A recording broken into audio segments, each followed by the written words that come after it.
Gaming. Usually a hobby in moderation can be abused to the same effect as food and alcohol.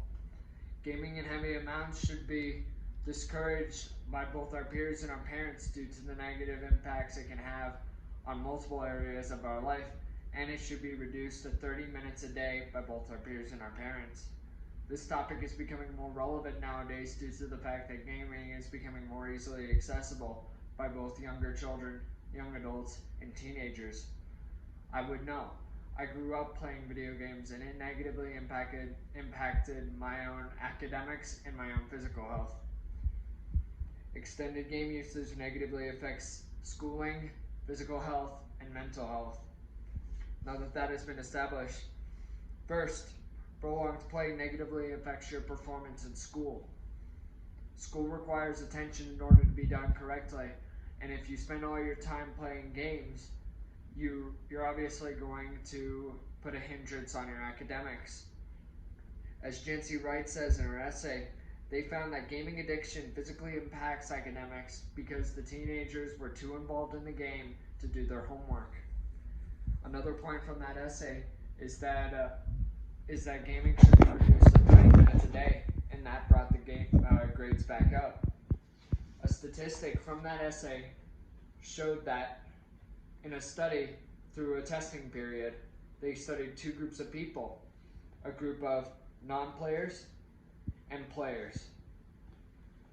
After the testing period was over, they recorded the GPAs of both groups, and they found out that the GPA of the non-players was 0.2 points higher than that of the players, meaning that on average, the mean data for GPA is much higher for those who do not consistently play games than those who do.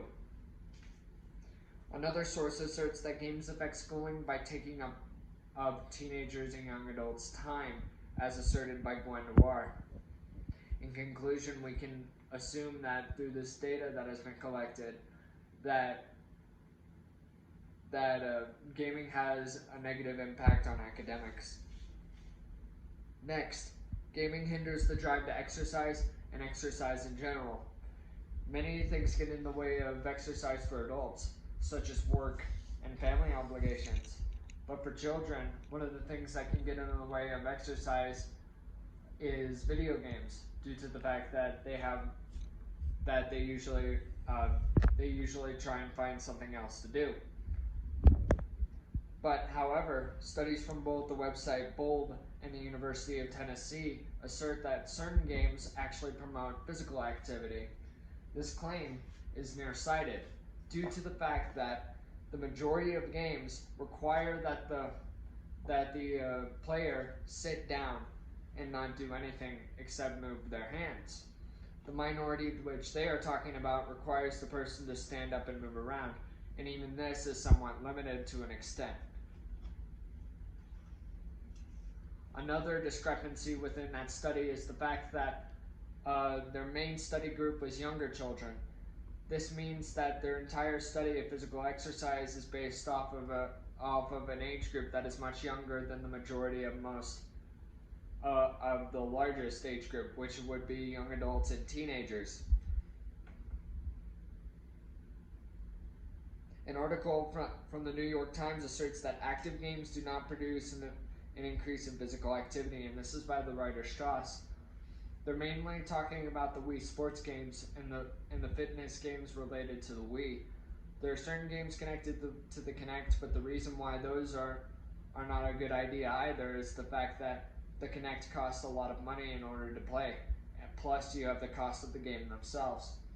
But back to the Wii Sports games, the majority of what you do during the Wii Sports games is waggle the remote like this, move it like this, like this, like this, and a little bit of this.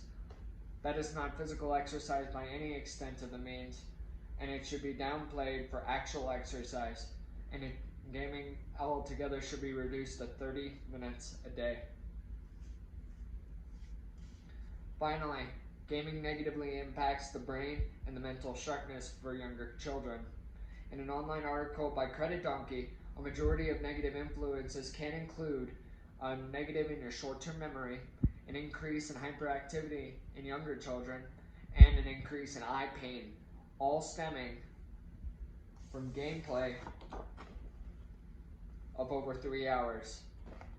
Meaning that if you stopped playing before 3 hours was finished, not only would you have saved a lot of time, you would also decrease the chances of ever developing these symptoms.